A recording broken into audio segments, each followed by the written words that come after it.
Hey, I'm up for YouTube videos. I am a feminist and a lesbian, and I make conversational commentary videos about both of those things. And I already mentioned this in a community tab post, but I have quit Twitter. I wanted to explain why I'm doing that, so that's what this video is going to be. I don't think when I say, it doesn't feel ethical for me to remain on Twitter any longer, that means that I am, more ethical and special and good than Twitter users who stay. It just means this is how my internal math shook out the more I kept thinking about this. Just for me specifically, just for where I want to focus my time and my energy and my capacity for attention. We'll get into all of that more later, and I'm well aware that no matter how much I say, I don't think less of you if you stay on Twitter, people who are going to feel defensive because they think I'm making a video attacking them for being on Twitter are just gonna feel defensive no matter what, so I'm not gonna defend my position too many times here. If all of this doesn't add up to leaving Twitter for you, or if it has all a very long time ago and you're kind of surprised and disappointed by me that this all hasn't until now, that's all totally fine, I really get it. And obligatory, because some people are probably already commenting about this, we will be discussing the no ethical consumption under capitalism thought-terminating cliche a bit later in this video as well. But, this isn't framework that I even currently consistently apply myself across various platforms. I'm still on Facebook. I think that the relationships that I have with people that primarily operate through Facebook are more beneficial to me than getting off of Facebook would have been. But I have, ethical and moral concerns about Facebook as well, and Mark Zuckerberg, who owns that, is also a weirdo rich guy. Similarly, I still use Tumblr, and that website has, a pretty bigoted current CEO as far as I'm aware. But yeah, I am leaving Twitter. I went on private after election night, and I thought about staying that way. At some point, I probably will have to make a burner so that I can go do research on Twitter, because not everybody will move to the same or other social media accounts. But for now, I didn't want the account that I had that had all of my messages and stuff. I just didn't want that to still exist. So I went ahead and deactivated after having been private for about a week. And I have a lot of thoughts about that. I have so many thoughts about that I feel like the only way to really get them out of my head and shake them all loose is just to make a nice long video about it. So that's what we're going to do today. You can find a lot of my sourcing in the description below. I listened to the Behind the Bastards podcast episodes about Elon, and I also read a bunch of articles, among other ones, but especially from Miles Klee at Rolling Stone. Miles has been covering Elon very diligently for months now, and also is a Twitter account that I very much enjoyed following over there before I quit Twitter. You can find other articles that I read from too, also linked below, but I just wanted to note that those two perspectives from Behind the Bastards and Miles Klee, as well as from Adam Conover, have been really formative to my own perspective on Elon Musk. And my perspective on Elon Musk is that I fucking hate him. I hate him. I hate Elon Musk so much. In fact, part 1. I hate Elon Musk. Elon Musk is the owner of Twitter, the CEO of Tesla and SpaceX. He's been involved in other corporations like PayPal, and he's a billionaire. He's disgustingly rich, not just from his business ventures, but also because he came from emerald mined money in South Africa. I'm not doing a full biography of Elon Musk here. You can find that elsewhere online for sure, and I'm not the person to do it. But there are a few common threads between a lot of his ventures that become pretty clear when you look at it. Like his weird fixation on calling something X. He wanted PayPal to be called that. Yeah. Which is a pretty stupid name, isn't it, Jojo? I'm refusing to call Twitter that, even in this farewell to Twitter video, but he did very much change the name of Twitter to X. He's also very much not the sole inventor behind everything in his products. He did not invent those Tesla cars. He's not designing these rockets himself. He's just a man who's very good at taking credit.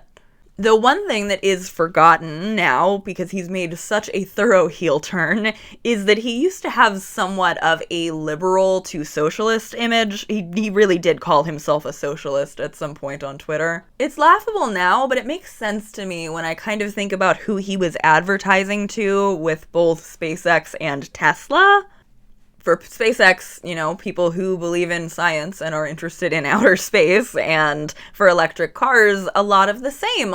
Also people who believe in science, and maybe a little bit more liberal of a category than people who are interested in space. My take is that his whole liberal Tony Stark era thing was an attempt at kind of doing what Subaru did.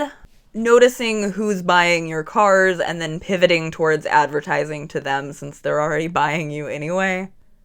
Elon, as part of this image, he tweeted about equality at Tesla a few years ago. I'll put that lib moment tweet on the screen. Of course, he has much more recently tweeted some awful and hateful shit, especially about trans people, which I think his distaste for and transphobia became public when he tweeted, "Pronouns suck." We're going to talk more about that when we talk about Grimes, but as is obvious by the fact that I'm bringing him up so much in my conversation about why I'm leaving Twitter, Elon owns Twitter now. To be so completely real with you, I don't really understand how we got here. I know that there were some lawsuits that went down between him announcing that he was going to buy Twitter and then having to be forced to actually go through with it because he claimed that there were more bots than he thought there were. I've read a couple articles. I still don't understand it enough to accurately recap it to you. However many lawsuits it took us to get here. However, he tried and failed to back out. Elon Musk claims that he bought Twitter, quote, "to help humanity, which I love," end quote. But no matter what reasoning we follow to this conclusion, the conclusion is pretty clear. Elon bought Twitter to shape it in his own image. He's done this in a lot of different ways, like loosening the definition of hate speech over there while also limiting the visibility of words like cis or cisgender, reinstating the former president's Twitter account when Trump had been suspended for inciting insurrection in 2021, and ultimately using the Twitter platform for misinformation and other election interference to secure a victory for that same former president in 2024. As you can likely tell from the whole cisgender is a slur thing from Mr. Free Speech, a lot of this feels incredibly motivated specifically by his hatred and his transphobia. And not even just in broad categoric transphobia ways, but transphobia specifically against Vivian Wilson, his daughter. I'm going to unpack this transphobia aspect before I unpack my claims about election interference, but I'm going to show my work on that part too. Part 1A, Elon made Twitter worse because he hates his trans daughter. Vivian Wilson has addressed her father a few times on the social media app Threads and has pretty much torn him to pieces. I'm a huge fan of Vivian's. She seems incredibly cool. And me liking her so much is definitely a factor in me feeling icky about staying on a platform that I know that her abusive father has intentionally made crueler and crueler to her. I want to go over some of her posts. This first one started with her screenshotting a tweet from Elon, which I'm going to read first. She redacted her dead name, which he insistently refers to her as, and this tweet refers to her with pronouns that she very distinctly does not use, so I'm correcting them as I read them out loud. The tweet says, "Blank was born gay and slightly autistic, two attributes that contribute to gender dysphoria. I knew that from when she was about 4 years old, and she would pick out clothes for me to wear like a jacket and tell me it was fabulous, as well as her love of musicals and theater. But she was not a girl." Now, moving into Vivian's addressal, because she did speak for herself and I want to allow her the ability to do that. Vivian said, "There's a lot of stuff I need to debunk, which I will get to, don't worry, but I want to start with what I find the funniest, which is the notorious slightly autistic tweet. This is going to be a bit, so just bear with me. This is entirely fake. Like, literally none of this ever happened, ever. I don't even know where he got this from. My best guess is that he went to the Milo Yiannopoulos School of Gay Stereotypes, just picked some at random, and said, good enough in a last-ditch attempt to garner sympathy points when he is so obviously in the wrong, even in his own fucking story. I did not have a love of musicals and theater when I was 4 because, I was fucking 4. I did not know what these things were. My earliest real experience with musicals was when my twin brother had a Hamilton phase in 8th and 9th grade and overplayed it so much in the car to the point where for a long time I swore off the entire genre. I never picked out jackets for him to wear, and I was most certainly not calling them fabulous, because literally what the fuck? I did not use the word fabulous when I was 4, because once again, I would like to reiterate, I was 4. Like, this is so obvious, I don't even think it warrants explanation, but apparently people believe this nonsense, so here I am. This entire thing is completely made up, and there's a reason for this. He doesn't know what I was like as a child because he quite simply wasn't there, and in the little time that he was, I was relentlessly harassed for my femininity and queerness. Obviously, he can't say that. So I've been reduced to a happy little stereotype, F-slurring along, to use at his discretion. I think that says a lot about how he views queer people and children in general. As for if I'm not a woman, sure, Jan, whatever you say. I'm legally recognized as a woman in the state of California, and I don't concern myself with the opinion of those who are below me. Obviously, Elon can't say the same because in a ketamine-fueled haze, he's desperate for attention and validation from an army of degenerate red-pilled incels and pick-me's who are quick to give it to him. Go touch some fucking grass. Sparkle emoji. Elon also tweeted, in response to somebody misgendering his daughter on his behalf, that the woke mind virus killed his son, and Vivian responded again. This was after the election. So, you're still going with a sob story about how, woe is me, my child was infected by something or other, and that's totally the only reason why they hate me. Please don't look into it. God forbid I'm anything but the victim in every scenario imaginable. Crying face emoji. Did anyone actually ever believe this? It's just tired. It's overdone. It's cliche. I'm just bored, honestly. Like, is this really the best you could come up with? And she said, if I'm correct, the reason why this particular post is the one that got to you is that you're mad you finally don't have power over someone. You're upset because at the end of the day, everyone around you knows you as a delusional and grubby little control freak who hasn't matured as a person for 38 years. However, last time I checked, that's not my fucking problem. And she's correct, I think. The reason that he's upset is because the post originally was about how Vivian, quote, doesn't see a future in the United States after Donald Trump won the presidency, and said she had already been thinking about leaving the country and that this win made that decision for her. Which, to be clear, I do not blame her for at all. Like, she is a trans woman, and her transphobic father is going to be in the government. We're going to talk about Elon's government stuff later, but, like, I do not like that people are giving her shit for this. I think it is probably safest for her to leave, yes.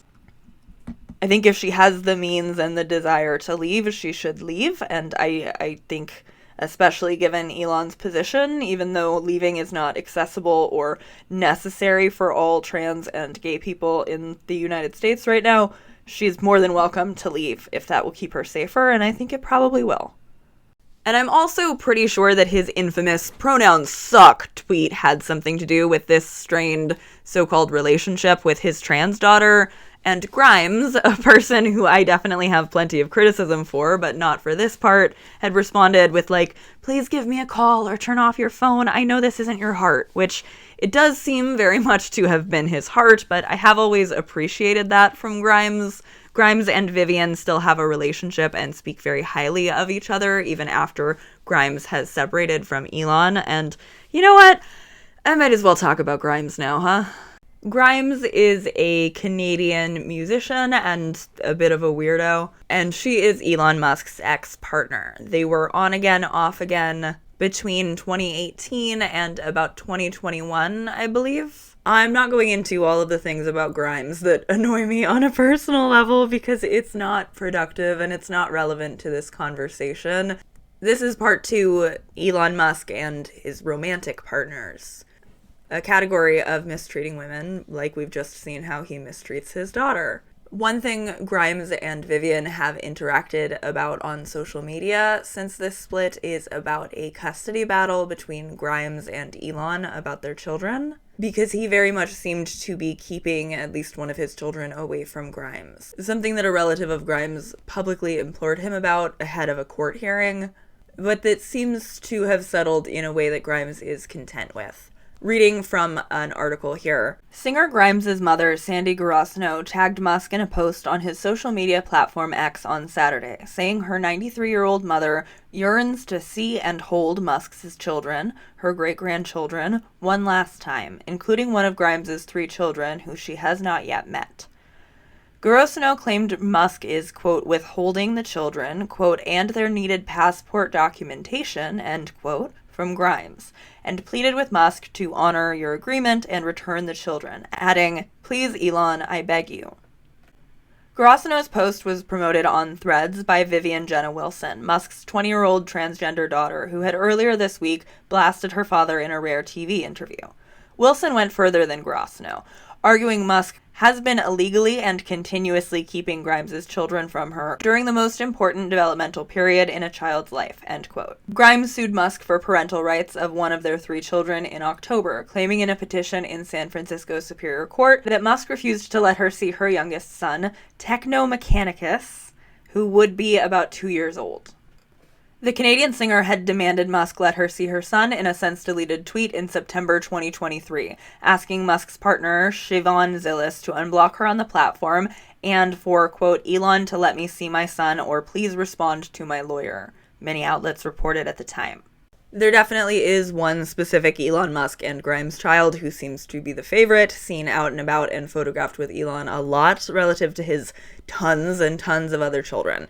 The custody thing was concerning to me.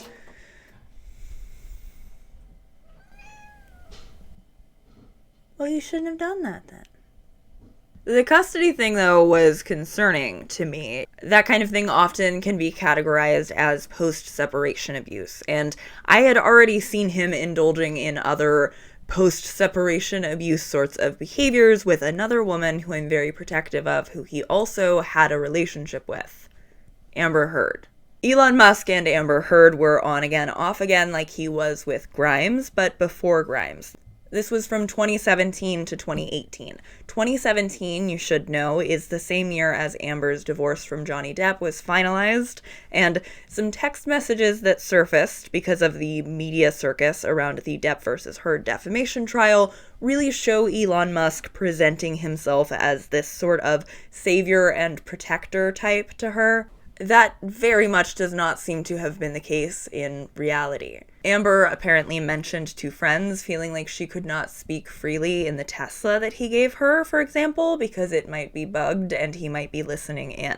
Something that many people who are predisposed against believing Amber Heard, thanks to a very successful smear campaign, might just roll their eyes at, but he also allegedly had a private investigator following her in Australia while she was at work. And in a biography of Elon Musk, a story is told where she is the bad guy for being afraid, and it says, quote, she locked herself in the room and started yelling she was afraid she would be attacked and that Elon had taken her passport.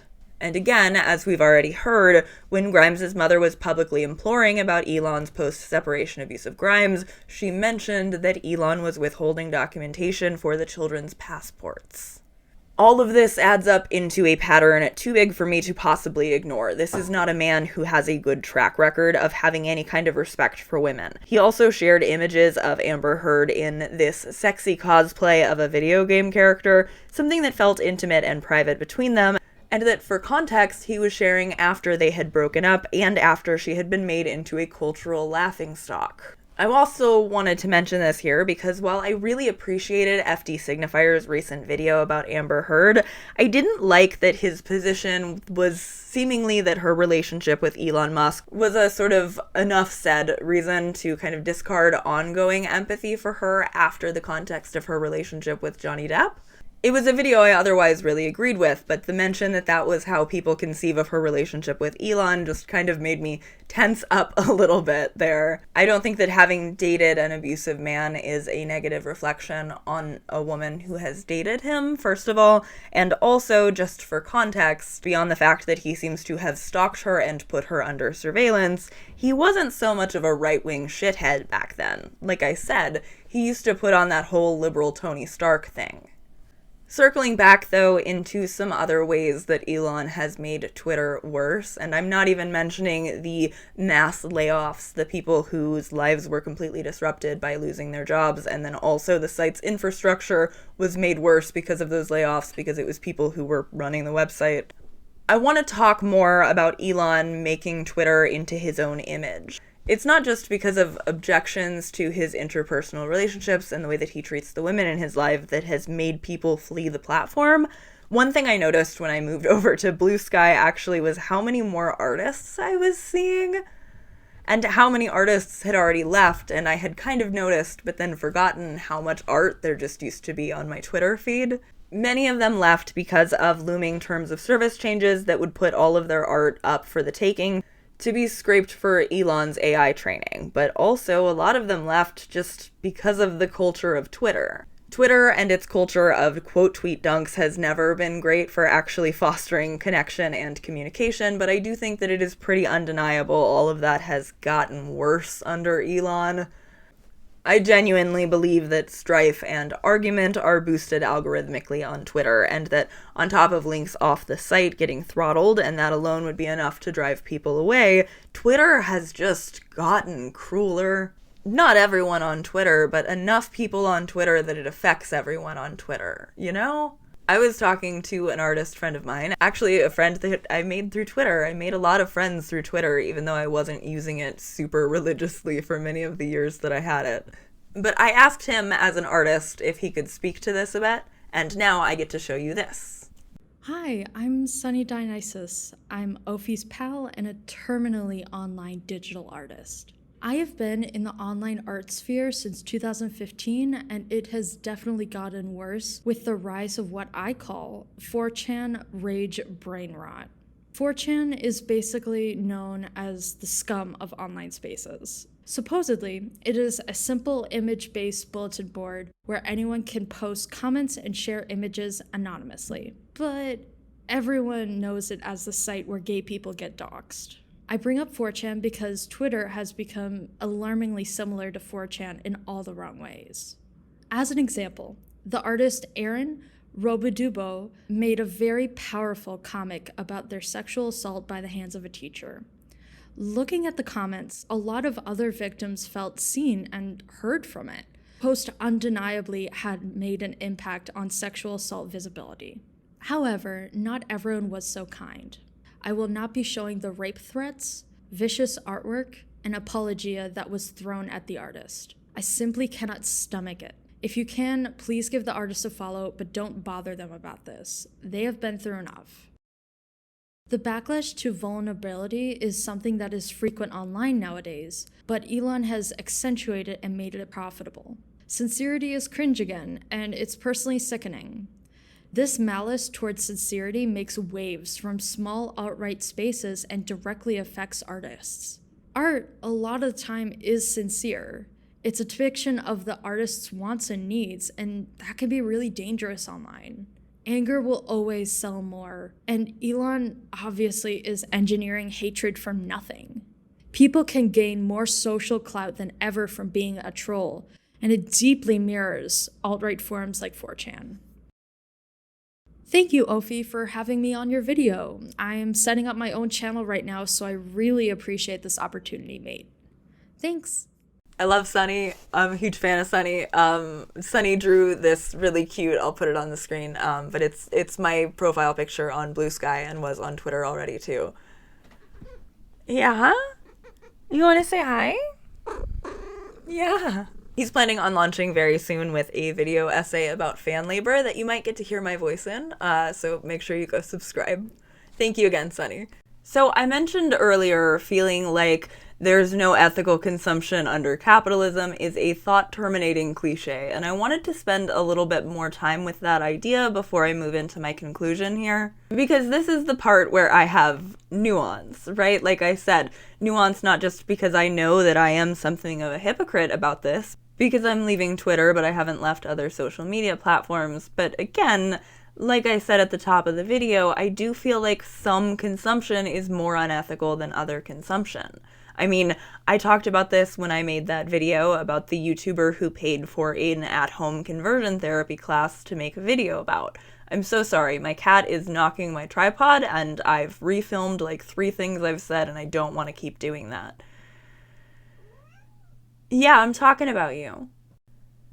So if there's one thing that I hate, and you probably can gather this about me because I will make hours worth of videos unpacking things, I hate a thought-terminating cliche. I hate something that tells me that it is the maximum amount of time I need to spend thinking about something. And I consider there is no ethical consumption under late-stage capitalism to be one of the most thought-terminating cliches out there, which I don't believe was the original intention behind the statement. It's just how it gets used. It sometimes gets used as shorthand for, like, you're saying something ridiculous. Like, when I said, I don't think that we should pay for conversion therapy and offer advertisement for said conversion therapy in the thumbnails of our videos, I was told, this is all a little no ethical consumption under late-stage capitalism, isn't it? And it was like, we have strayed so far from anything that could have meant and been useful. Yes, everything that we have, everything that we do, everything that we use is bad. It is... Yeah? Okay, well, maybe not you. There are implications to our every action, to our every consumption. There are people down the line in our own country and outside of it who are adversely affected by things that we do and things that we partake in. And sometimes the fact that that is just true across the board of everything is a fine enough reason to still partake in something. Amazon, for example, terrible, terrible union-busting company. Jeff Bezos, I hate. Amazon was able to deliver toilet paper to a friend of mine who is impacted by Hurricane Florence sooner than FEMA was. I'm not going to tell them that they can't order toilet paper and water from Amazon, right? Amazon can be very beneficial to a lot of disabled and homebound people. Jeff Bezos is the devil, but, like, at least Amazon is providing more of a service to those people who use it than Twitter does. And I guess for me, that's a lot of what it comes down to, is I guess I am being provided a service. I was using Twitter a lot. I was using it, like, every day. But it wasn't a service that I can't get elsewhere. And, you know, it's also not even the service that Twitter itself used to provide before Elon Musk got his fingers into it and started messing around with it. So, like, similarly to how I never went and made an account on Truth Social, I don't feel a need or a sense of being comfortable with remaining on what is, in essence, a propaganda wing of the Trump administration. And I'm pretty sure that it's going to merge with Truth Social at some point. Like, that's inevitable, right? With Trump back in office and Elon unbanning Trump. So that's another reason that I just did not want to remain on there. And even taking the ethics out of it entirely, just discarding that portion of it, discarding the fact that I do think that spending time on Twitter for me feels more unethical than spending time on other social media does, the same way that a Fox and Friends branded social media network would also not feel very ethical for me to use.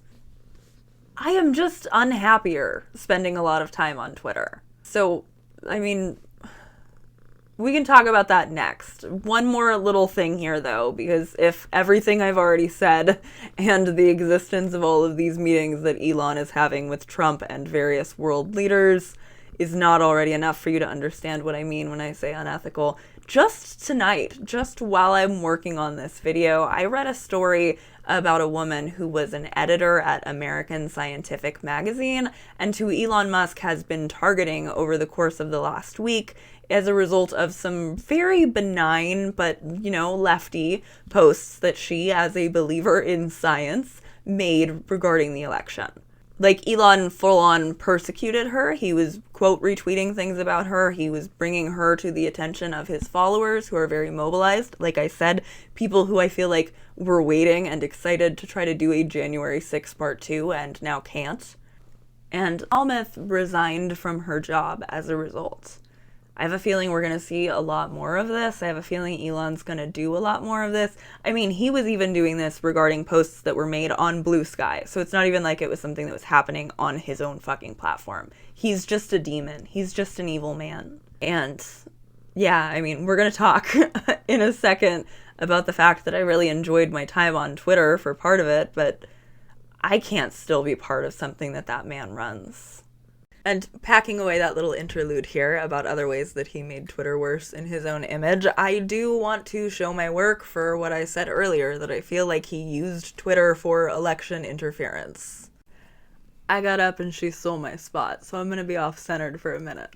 Something I didn't know about until I listened to that Behind the Bastards episode about him is that Elon Musk actually did serve on an advisory board during the first Trump administration. He quit as this big gesture after Trump left the Paris Climate Accords. But before that, he had at best only levied mealy-mouthed and quickly deleted criticism of Donald Trump on Twitter, especially regarding immigration. Elon Musk, an immigrant himself, of course, from South Africa, initially tweeted a criticism on Trump's ban for travel from Muslim-majority countries, what is known as his Muslim ban. Elon initially called it wrong, and then he deleted that tweet and walked it back. He deleted that tweet and really kind of softened his disagreement in his next take at addressing it. His slide into full MAGA took a while, despite this appointment during the first administration, though. For the 2022 midterms, he tweeted that he suggests voting for Republicans, but he said that it was since the current president was Democratic. It was just, in the interest of balance, which really strikes me as one of those person who is smart and lying says a thing that he knows sounds smart to people who don't know enough to think through it, like that, since the president was Democratic, that voting Republican in the midterms meant that Joe Biden really couldn't accomplish very much, even when he did technically have a majority in the Senate. Anyway, it took a lot longer for him to get really deeply, obviously involved in politics, at least to the level that it was really obvious to outsiders.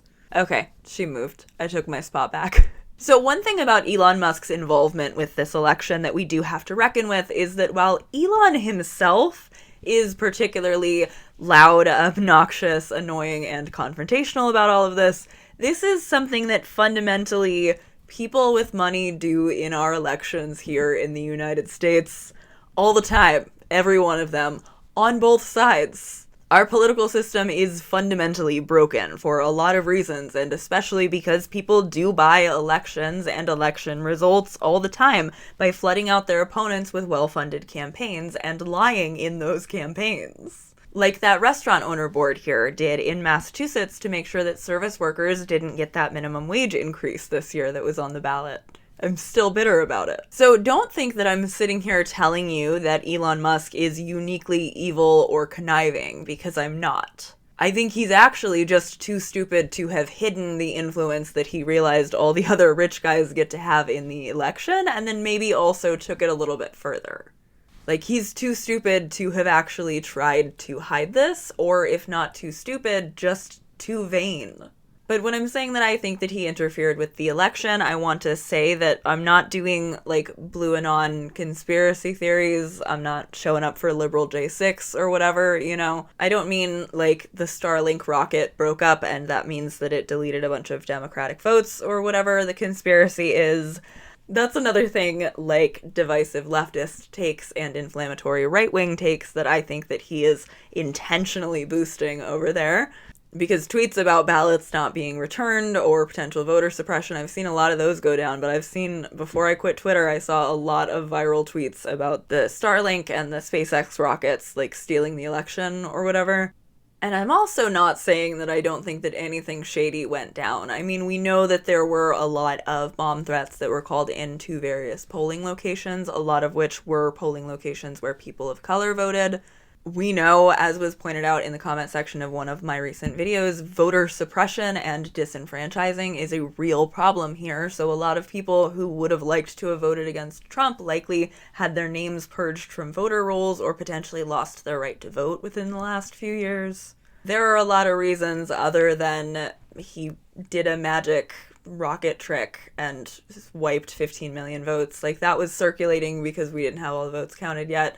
Anyway, I just say all of that because I feel like it's important not to give false hope. I'm saying I think Elon Musk interfered in the election. I am not, unfortunately, having seen those grinny buddy-buddy pictures of Joe Biden and Donald Trump, I'm not saying anybody's coming to save us or to spare us from what's coming. I think the cat is out of the bag at this point. But I do think Elon interfered. I think he interfered in the election, and I mean just in ways that we know about, like his America PAC, for instance, which he stole the username from. He just nabbed it from somebody who already had it and like presents it like it's an official thing and not just some dude's thing. And with that America PAC, he ran ads where he called Kamala Harris a C word.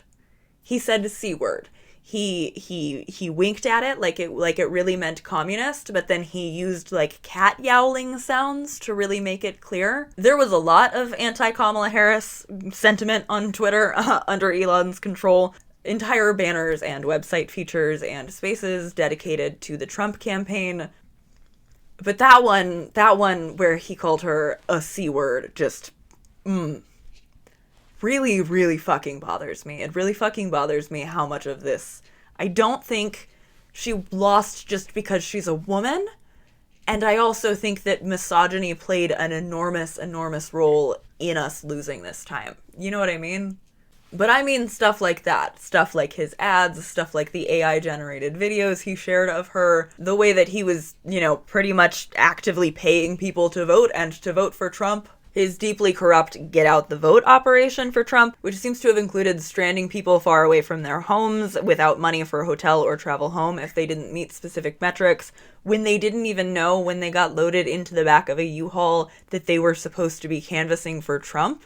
So, yeah, no, I know a judge said that his $1 million lottery for voting was totally legal or whatever, even though it's not actually a random lottery, but I still personally, in my estimation, when I'm speaking for how I feel and not making legal statements, am comfortable saying that I would call this a form of interference. It was misinformation, and it was malicious, and it was for his own benefit. A benefit nearly immediately announced. He gets a position in the government. Not just on an advisory board with a bunch of other people like last time, but actually apparently the co-chair of some new efficiency department, even though it actually requires an act of Congress to create a new department. So unless they actually pass shit, this is probably somehow both a Mickey Mouse position that was named that so that it would boost crypto sales, and also a position where Elon Musk is going to do some real and lasting damage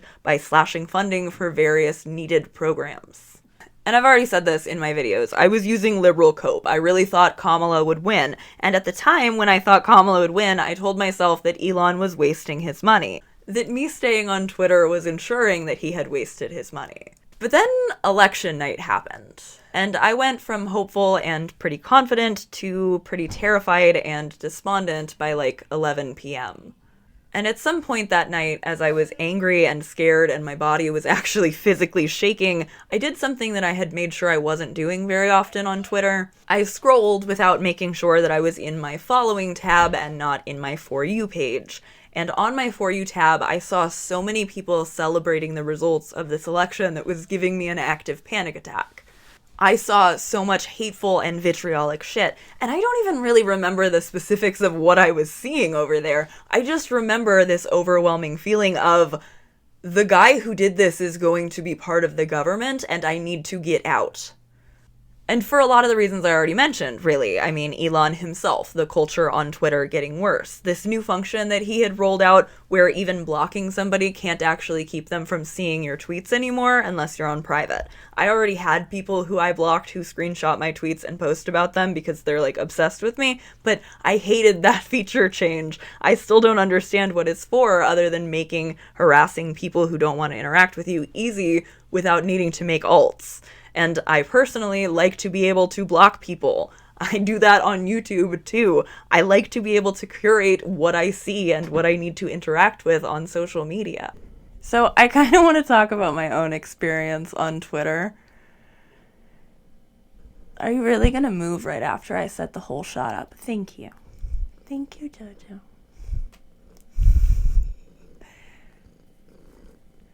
So I kind of want to talk about my own experience with Twitter. I signed up for the account that I currently have in 2017, though I definitely had various accounts as a teenager and a child. I wasn't like a super active Twitter user prior to launching my YouTube channel, honestly not even until a few months into having my YouTube channel.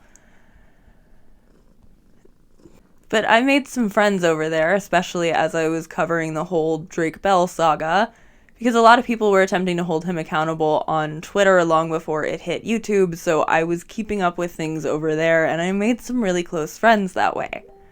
I mean, I've mentioned Tumblr already. I met my best friend through Tumblr. Tumblr is also a deeply flawed website. Tumblr actually also was part of an election interference thing in 2016, but that didn't make me stop using it. Something about that feels very different than Elon doing it on purpose, you know? My following was very small. I think I was hovering somewhere around 660 something followers. I would occasionally do really big numbers on a tweet, like when I was making threads about Alexa Nicholas, especially when I was like live tweeting her live stream. I got some big numbers on some tweets that I did after Liam Payne passed away as well. And that was not always a positive experience. People were much crueler to me on Twitter about my Liam Payne tweets than they were even here on YouTube about my video, even while my video still had downfall and it looked like it was a bad pun. People were also very, very mean to me and to a lot of the people who I was friends with because we were critical of Drake Bell, and that's where a lot of Drake Bell fans swarm. So I'm also not unhappy to be rid of them, though who knows, they'll probably come bother me on Blue Sky too. I'm also definitely a looks for funny posts to screenshot and send to my friends kind of person. That's also something that I've used my Facebook page for a long time. I'm something of a meme curator. So I liked Twitter for that too, but it just increasingly has not felt worth it. I mean, I already made that video about how people were quote retweeting eating disorder Twitter a couple of months ago as well.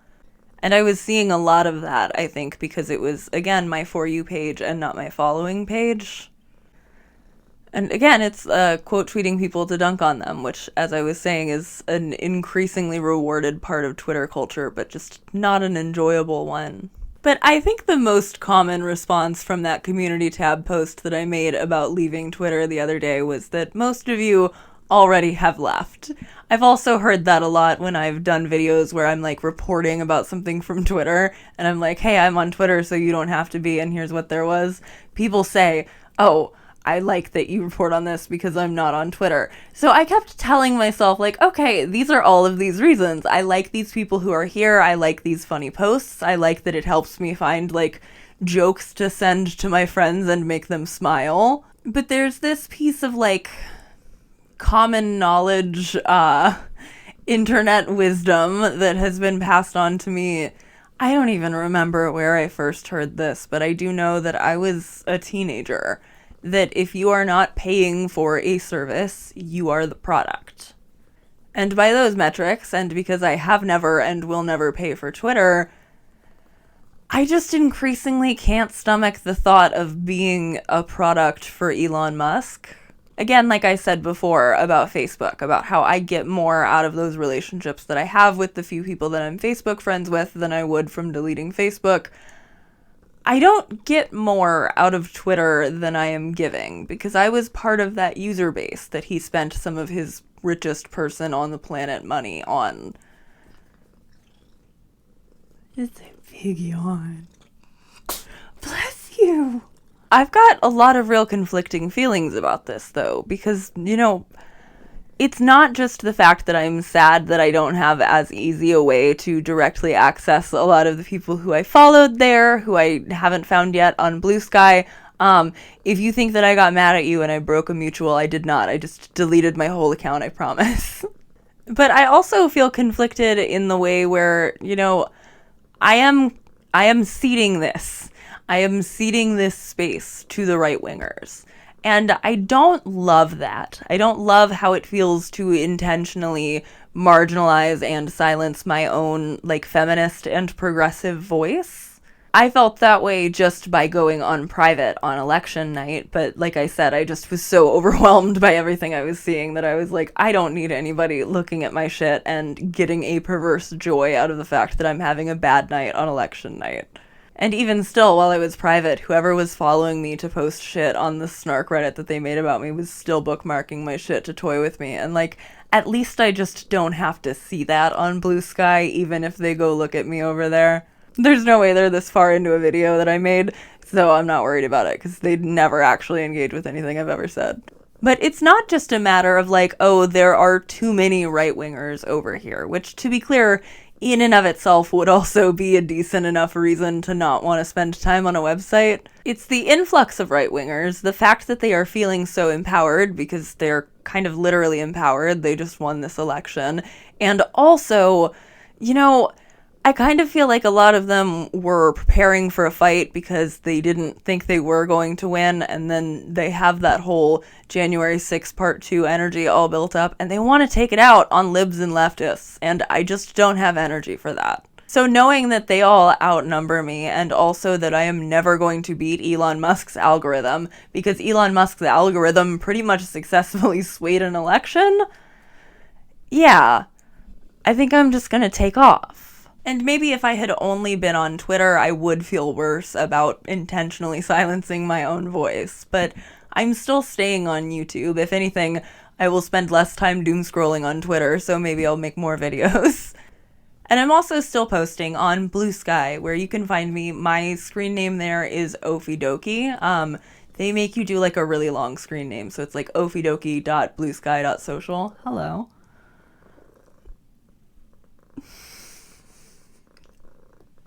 I genuinely can't believe she stayed here this long for this shot. My neck hurts so bad.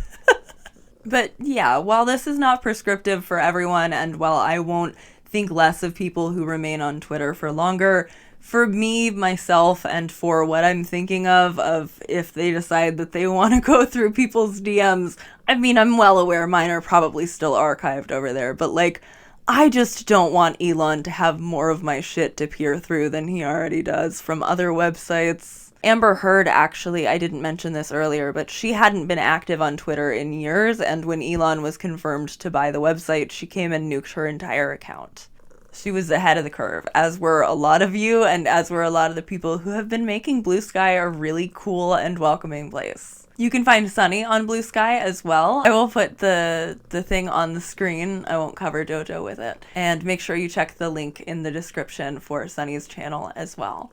To my Twitter friends, I love you. I miss you already. Come find me on Blue Sky if you have not. I want to be mutuals again. I just do not want to be in a place that Elon Musk controls.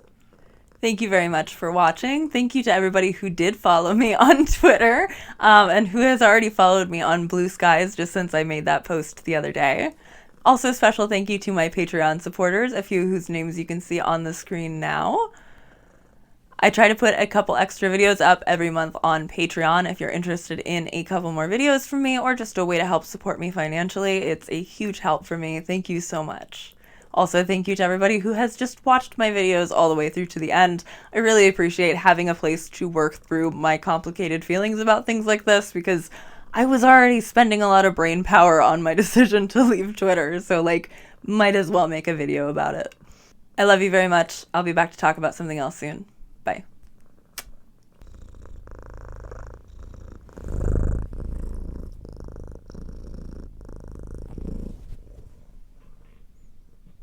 That's not very polite.